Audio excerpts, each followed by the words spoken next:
तर आज आपण बनवणार आहोत चिकन बिर्याणी। इथे मी 1 किलो चिकन घेतले, त्याला अद्रक लसूण पेस्ट, लाल मिरची, हळद, लिंबू टाकून मिक्स करून घेतले आणि वरती 1 वाटी असं दही टाकून मिक्स करून घेऊया। हे छानपैकी मिक्स करून 10 ते 15-20 मिनिटं किंवा अर्धा तास असंच मॅरिनेट करायला ठेवायचं। आणि एकीकडे कुकरमध्ये तेल टाकून बारीक असा लांब चिरलेला कांदा फ्राय करून घेते। गोल्डन फ्राय झाला की कांदा व्यवस्थित बाजूला काढून घेऊया।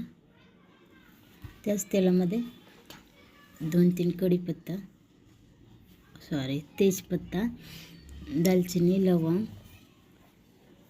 आणि शहाजिरे असे खडे मसाले टाकून परतून घेऊया।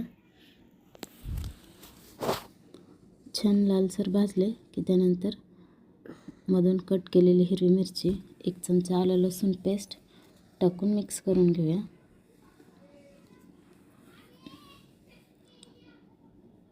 हे चांगलं फ्राय झालं की त्यानंतर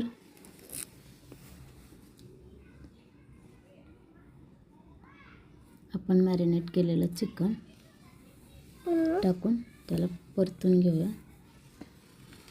चिकन मसाला आणि तळलेला कांदा टाकून याला मिक्स करून घेऊया।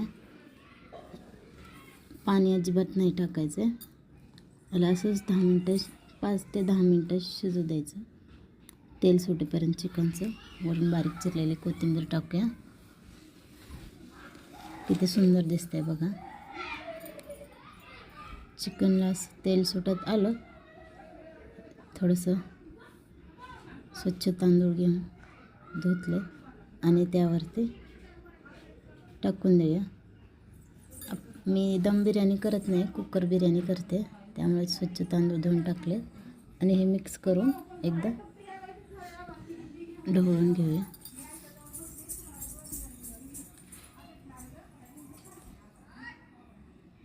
एक चमचा मीठ, चवीपुरतं, अजून थोडंसं कमी होतं म्हणून अजून टाकलं। बारीक चिरलेली कोथिंबीर टाकून झाकण लावून देऊया। हे बघा, कुकर बिर्याणीसुद्धा दम बिर्याणीसारखी छान होते। थोडासा फूड कलर टाकलेला आहे, एकदम मस्त टेस्ट झाली होती आणि दिसायला तर खूपच सुंदर दिसत होती। एकदम भारी, एकदा नक्की ट्राय करून बघा। तो